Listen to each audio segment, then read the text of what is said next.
Welcome back, Algebra 2 students. It's good to see you. In this video, we're going to look at transformations of absolute value functions. We're going to take this graph that we looked at in the previous video for absolute value of x, and now we're going to put some numbers into this equation. Well, we're going to find out that depending on where we put these numbers in and whether they're added or subtracted on the inside of the absolute value bars, that's going to move the graph one direction. If we add or subtract on the outside, it's going to move the graph in a different way. If we multiply the function by a certain number, it's going to change the graph in another way. The good news is, once you learn these transformation rules, every function that we study all year from now till May, every function has the exact same transformation rules. Right? Let me tell you a little bit what I'm talking about. We're going to go to a different background. So here is our parent function. We're going to write it in this general form.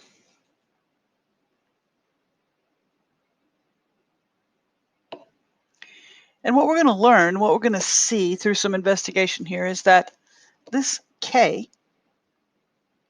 notice this k is added and it can also be subtracted on the outside of the absolute value bars. We're going to see that that has a certain effect on the graph. We're going to also learn what happens with this h. Notice, where is the h? The h is inside the absolute value bars. That h is going to have a different effect on the graph than the k does. There's also this a. And this a has yet another effect on the graph. So let's go back to our Desmos. And let's see what happens when we put a k in there. So let's have f of x. Remember, the k was added or subtracted on the outside, right? Let's do f of x equals absolute value. Remember, it's down here in the keyboard. X. Now we want this outside, so I'm going to hit the right arrow key to take me outside the absolute value bars, and I'm going to add a plus 2, not an equals. How about a plus 2? Enter. So we see what happened to that graph. We added a number outside the absolute value bars. Let's try that again. Let's add a different number. F of x equals absolute value x, right arrow, plus 5. That's green. Do you see it? Oh, it went away.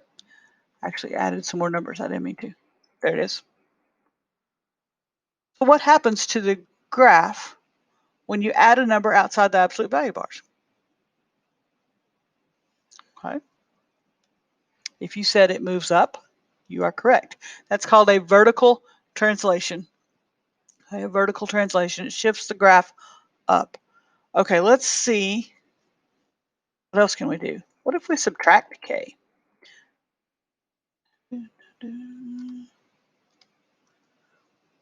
Right arrow to get outside the absolute value bars, minus 4. Uh-oh, you know why I'm not seeing anything? I missed the equal sign right here. There we go. What happened to that graph? Let's look again. F of x equals, uh-oh. Mine likes to jump tabs sometimes, just for the heck of it. Absolute value, I'm in the wrong spot. There we go. Absolute value of x minus 1. Okay, compare that one. It's kind of a dark blue or a black there. Compare this one to the red one. What happened? When we subtracted 1, it moved down. How many? 1. That's another neat thing with Desmos. If you hover over that point or click on that point, it will tell you what that point is. Look, here's absolute value of x. Here's absolute value of x plus 2. Absolute value of x plus 4. No, that's 5, sorry. And then we did a -1 and a -4. Okay, so stop here and tell me what happens if you add a number outside the absolute value. And then tell me what happens if you subtract a number outside the absolute value.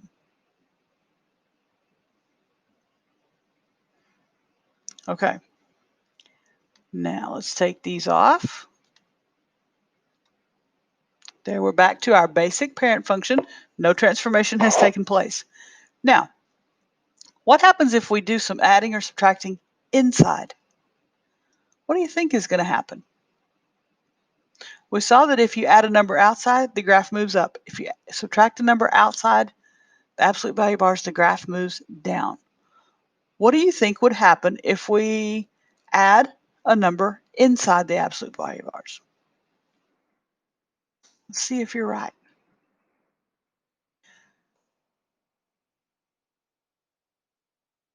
Now, I'm using fairly small numbers,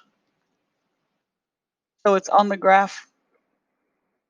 You can make these numbers as big as you want. It would zoom around. It might look a little crazy. And you can also, when you're using decimals, you can change this color. I just held that down because I don't want it to be red like the other one. I want that one to be blue. You can turn that graph off and on. If I hit that, that graph's turned off. Notice you don't see it. Hit it again. It's turned blue. Hold this down, click and hold, and you can change the color. You can change, oh, I didn't know you could do that. That is awesome. Okay. So, besides our little Desmos tutorial there, what happened to the graph? What happened to this parent function that's red when we subtracted 4 inside the absolute value bars? Is that what you expected? Now let's try another one. F of x equals absolute value x minus, which way did it go? Is that what you expected with x minus 7? Right. It moved to the right. Sometimes when we see that -7, we're going to think to the left because it's inside those absolute value bars. It's awesome because it's opposite because you're actually subtracting from the x and then taking the absolute value. Okay. So now that we see that if you subtract inside the absolute value, it moves to the right, what do you think is going to happen if we subtract? Nope. If we add a number inside, what do you think is going to happen? Which way is it going to move?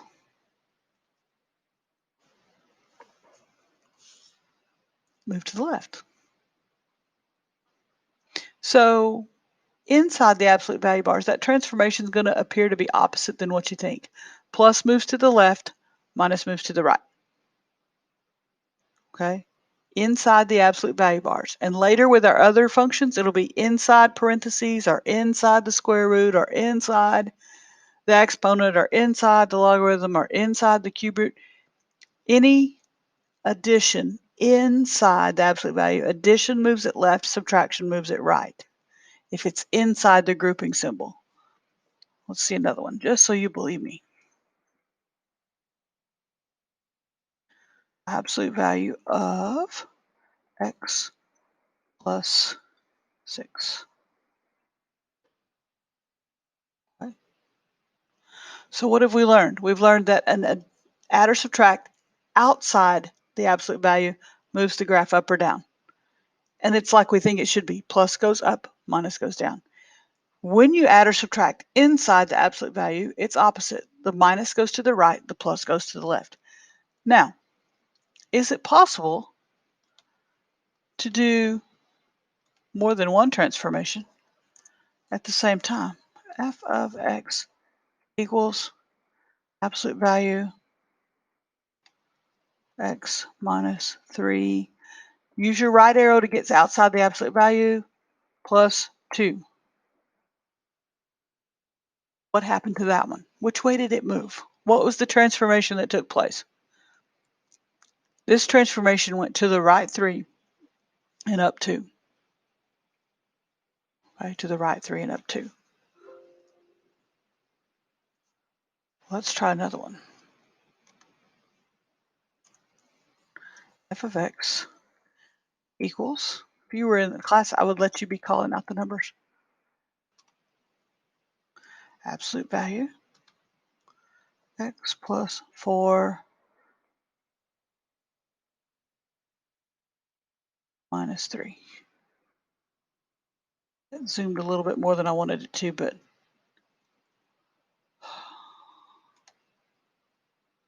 notice, what are we looking at? When I say moves up or down, moves left or right, what am I talking about? I'm talking about this vertex, this turning point, moves from 0, 0 in the parent function. So this one moved right 1, 2, 3, up 2, right? And this one moved left 4 and down 3. When we finish this transformation lesson, and as we study transformations more throughout the year, you won't even need to graph. You'll be able to look at this equation and tell me this is the absolute value function translated 3 units right, 2 units up. Because we will have talked so much about what does the A do, what does the H do, what does the K do, which way does it move. You'll be able to look at the equation and you could draw that graph without even typing the calculator, without even counting any points or looking at a table, because if you know your transformation rules, then you know which way that graph has moved. Okay. What would happen, do you think, if we put a negative in front?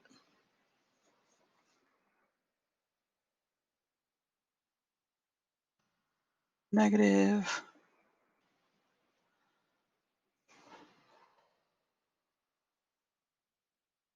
Lost my keyboard.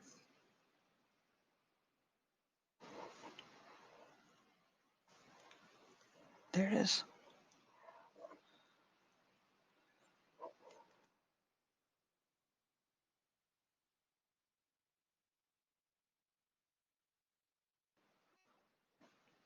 For some reason, I've zoomed in or out. It's not working like I wanted to. All right, we're going to do this. Need some Jeopardy music while we just switch over. So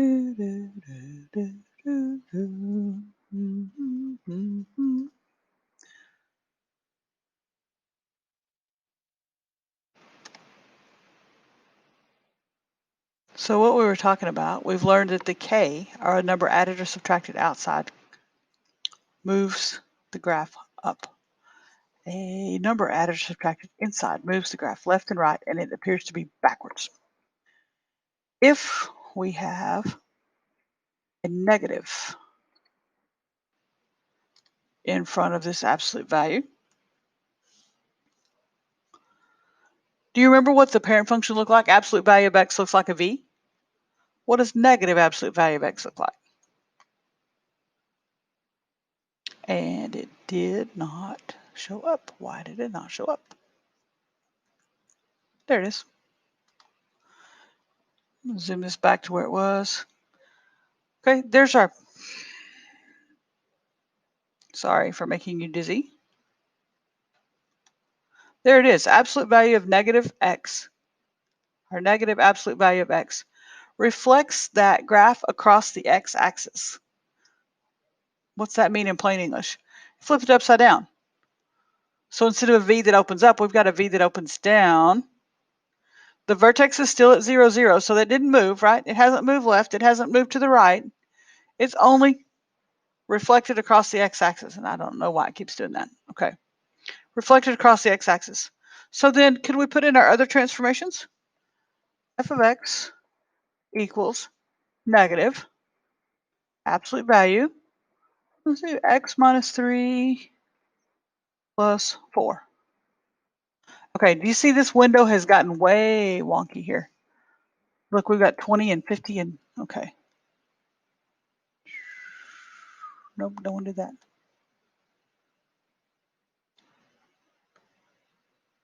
Okay, I know an easy way to fix this. Go right here to this little wrench in the corner.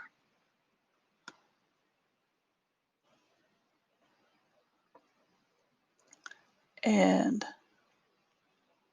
I want this x-axis to be from -10 to +10. And I want the y-axis to be from, it's like adjusting the window on your Inspire.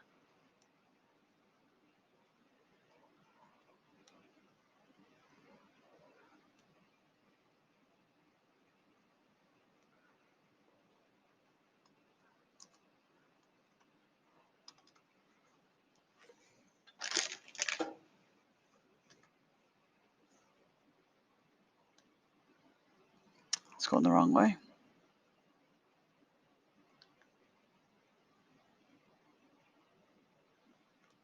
Here we go.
Okay, so look at this. Here's the negative on the outside, right? The negative on the outside of any function reflects it across the x-axis, or basically flips it upside down. It takes all the points in the parent function.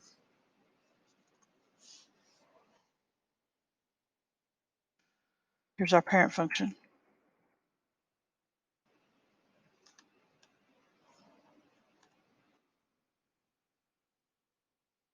And it just flips it upside down. So look, we can turn this one off and this one off. Okay. Here's the purple. This is our original absolute value parent function, y equals absolute value of x. Shaped like a V, vertex at the origin, opens up.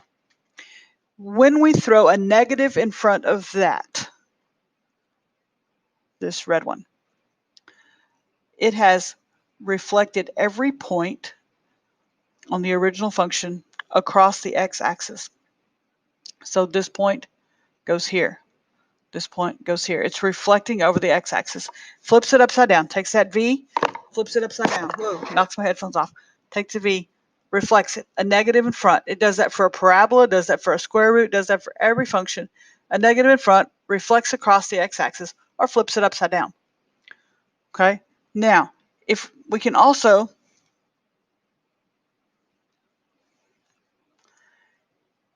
do these other transformations. So this one, I'm going to turn it back on, is negative absolute value of x plus 2. The plus 2 is on the outside, so that moves it 2 up. We do not want a Google Hangout. Here we go. Turn that on. There's the flip. Notice it's upside down, but the vertex instead of 0, 0 has been moved up to 2. This one has a negative. It's going to flip it. 3 to the right, down 2. Am I right? Boom. Here it's green. Flip it. Right 3, down 2. We're looking at that vertex to see where it moved. Okay, so what have we looked at so far? We've looked at the addition or subtraction on the outside That's the K. Moves it up or down.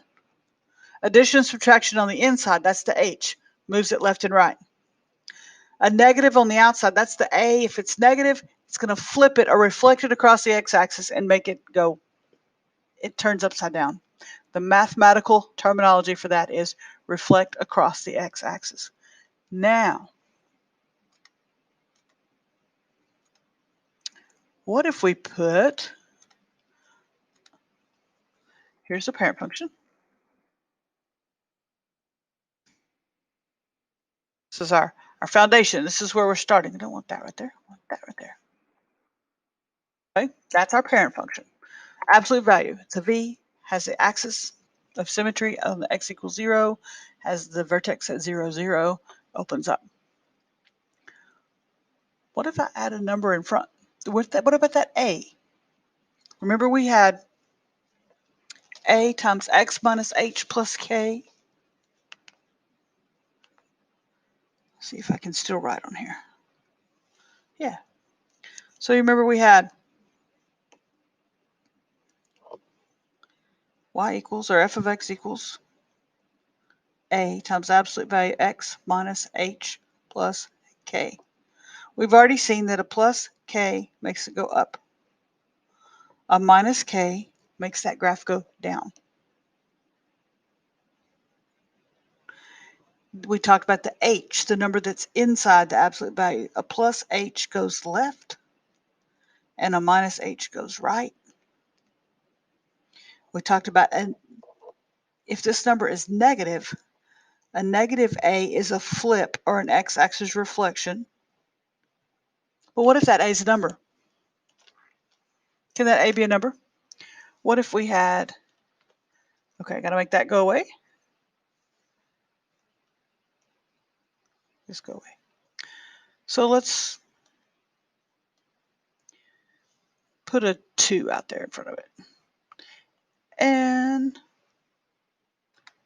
2 times the absolute value of x. I didn't type the f of x, but it should take care of it anyway.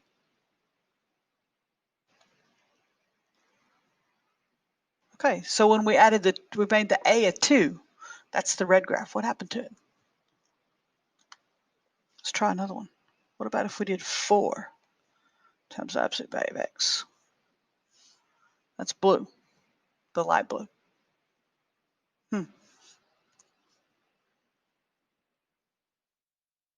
What if I did, I know you guys don't like fractions, but what if I did 1/2? I just typed 1/2 and Desmos converts it to that fraction. Easy. Now I don't want that in the bottom, so I'm going to use the arrow key to get out of the fraction. And then put the absolute value. Okay, the 1/2 absolute value of x is green. Okay. What happened? No Google Hangout, thank you. What about 1/4?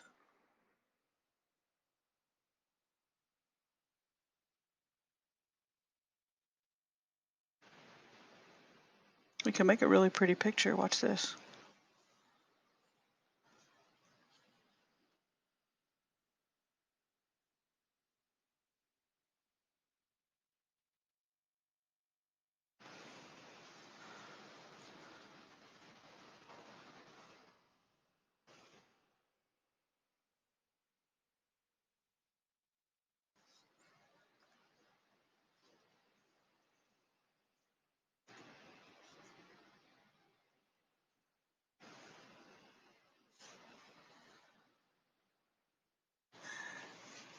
What's happening to this?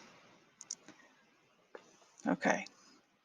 I got a little carried away there, making a picture. There is, do you see how when you're working with this, you can turn these graphs off? I didn't take out the equation, so just turn the graph off. There's a parent function, absolute value of x. What happens if I change the a to a 2? That graph got narrower or skinnier. That is called a vertical stretch. Think about a rubber band. If you take a rubber band and you stretch it vertically, verticals up and down, If I stretch a rubber band vertically, it gets narrow or skinny, right? So this number, this 2 seemed to make this graph taller or narrow, not really taller, skinnier, right? It's called a vertical stretch. Vertical stretch, okay? What did the 4 do? Vertical stretch. If it got narrow or it got skinny, that's vertical stretch. What about 1/2? Oh, that didn't get narrow, did it? That one got wider. That's called a vertical compression. Think about that rubber band. If you squash it like this, verticals up and down, vertical compression makes it flat or wide. You can remember that by fractions make it flat, okay? Fractions and flat, F and F. Fractions make it flat.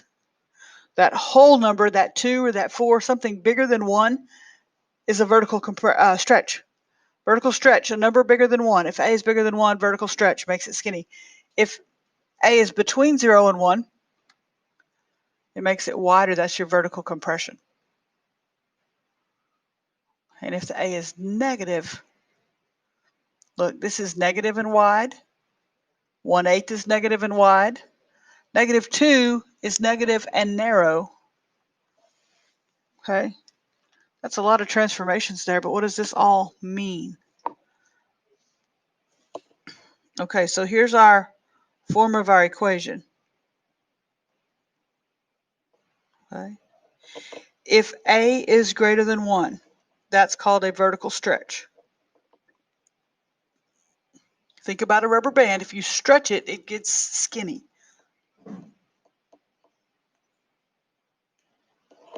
Okay, then you have the A between 0 and 1. What kind of numbers are between 0 and 1? Fraction. Fraction is between 0 and 1. That makes it skinny. That's called a vertical compression. Makes it wide or makes it flat. That fraction makes it flat. If the A is negative, A is less than 0 means A is negative, then that's an x-axis reflection. Now the number there will still control the width. Okay, the number will still control the width. If you have a negative and a 2 that's bigger than 1, it's going to flip and it's going to get narrow. If you have a negative 1/4, it's going to flip and it's going to get wide. Okay. All right. Let's see if we can tie this up a little bit.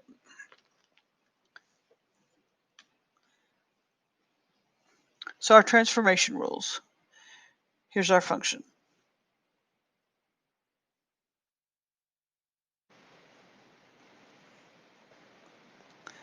All right. A plus k moves the graph up. It's called a vertical shift. Vertical shift, or it moves it up. Vertical translation, you can say. Anything vertical means up and down. Minus k goes which way? Down. The h. If you have x minus h, that's going to the right. If you have x plus h, that's going to the left. Okay. Then we have the a. If your a is greater than 1, that's a vertical stretch. Think about a rubber band. It gets skinny. If the a is between 0 and 1, that's a vertical compression.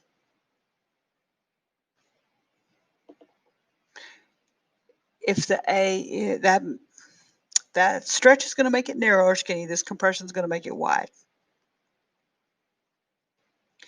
If you have a less than 0, that's going to be an x-axis reflection. That's your negative, that flips it over. Okay, we can get really a little more complex and put this b in here. Okay. A b, actually I guess I need to do a different color because I already did it green.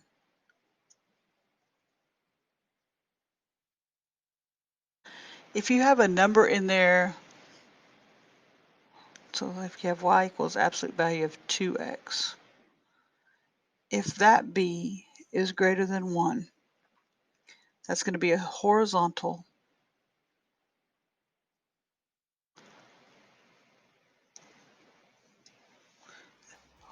bigger than 1 is going to make it skinny, so that's a horizontal compression. Okay, think about this. Vertical stretch makes it skinny, horizontal compression makes it skinny. If that b is between 0 and 1, that's horizontal stretch. What happens to something if you stretch it horizontally? It gets wide. Okay, horizontal stretch, horizontal compression. Vertical stretch, narrow. Vertical compression, wide. Okay, you'll see much more with the A, not so much with the B, but I need to show you both. Okay, a negative in front always flips it over. All right, that's transformations. See you soon.